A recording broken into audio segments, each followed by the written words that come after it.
Welcome again to Joe Stunner Boxing. I was reading through the comments section of one of my videos and somebody asked me, are you a boxing historian? Or do you, I suppose what he meant was, do you consider yourself to be a boxing historian? And I immediately said no. And then I got to thinking, well, how do you qualify as a boxing historian? What do you have to do to earn that status? Now, in a couple of months, I'll be 57, and I've been following boxing since I was a kid.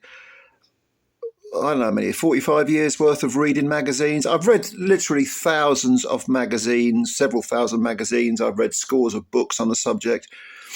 But I don't really consider myself a boxing historian, and I don't think that's enough to, like I say, to earn the title.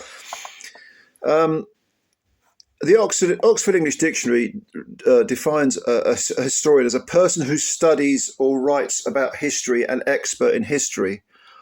Well, I would go a stage further.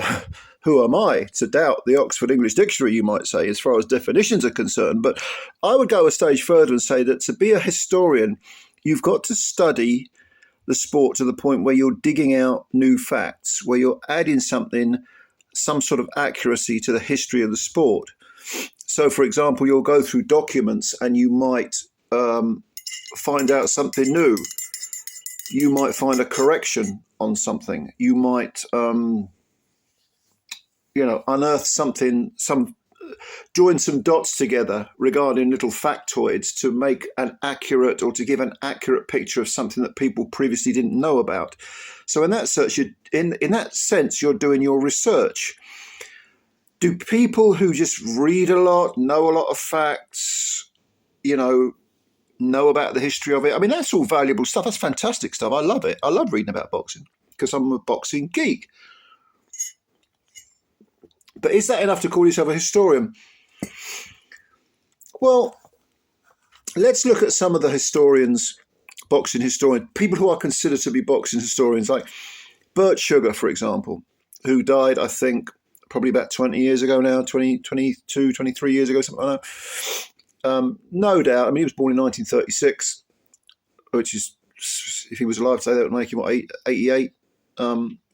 He knew a lot about boxing. Because not just because he'd read about it, but because he'd been around boxers and he knew boxers, he knew very famous boxers. So his knowledge, his actual knowledge was invaluable. Likewise, his predecessor was Nat Fleischer, who founded the Ring magazine. I mean, Fleischer was born in 1887 and he died, I think, in the early 70s. So he lived to be a ripe old age. But again, he wasn't just reading about it. He wasn't just reading news reports and so on. And again, that's all valuable. But he was hanging around boxers. He was seeing things with his own eyes, talking to fighters. He was there at some of the fights that the historical fights that we read about now. He was extremely knowledgeable. And yeah, as with Sugar, I would say, okay, boxing historian. Yeah, you could probably say that. And then there's Hank Kaplan, who I think died 15 years ago. He was born in the early, I don't know the exact date, I can't remember the exact date, but it was the early part of the 20th century. And he was definitely, extremely knowledgeable about boxing, extremely knowledgeable. If you want to talk about British knowledgeable journalists and so on, Harry Mullen, the late Harry Mullen was terrific, Irish guy, former editor of Boxing News. Steve Bunce knows an awful lot about the British scene. Again, we're talking about people from different parts of the world, and ultimately they're going to grow up around, in their sort of local manner, if you like, and they're going to know a little bit more about what goes on locally than they will globally. So I would say that all these people were extremely knowledgeable. Do you want to call them historians? Yeah, okay, fair enough.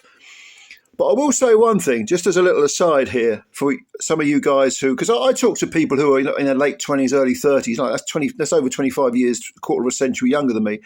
And they know a ton of stuff about the history of the box, just like I did when I was their age. I mean, I was a complete geek. I knew so many facts and figures and who fought who and what year and blah, blah, blah, blah. Now, I don't want to be the bringer of I don't want to be the bringer of bad news. But take it from me, when you get older, your memory isn't what it was. Okay, that's not to say that you end up with dementia. God forbid. That's a worst case scenario. But as I'm closer to 60 now than I am 50, I know, I'll be honest with you, my memory is not what it was. And I've probably forgotten more facts than I remember, if you know what I mean. And I have to go look things up now. So when I'm talking to a younger person who says, oh, yeah, about Sam Langford or some of these more obscure heavyweights, like, for example, the guys that held the black heavy or the coloured heavyweight title in the early part of the 20th century, or if someone's talking about, let me think of another example. If someone's talking about the murderers row lot, I mean, I used to read about all this stuff and know it down pat. Now I have to go look it up because I just can't remember it anymore. I don't know. My excuse is, look, I talk to people who are a similar age and I say, well, our heads are so stuffed with information, some of it's got to fall out of our ears. Do you know what I mean? There's only so much space in your head. But yeah, I mean, I have to look things up. But look, of course, the older you get, the more you've seen, and therefore with younger people. So when I say to younger people, well, I watched Nigel Benn live, or I saw Chris Eubank, or I watched Mike McCallum, who was one of the best I've ever seen live, and they go, oh wow, ooh, it's like you say you saw Elvis in concert or something, the Beatles or something.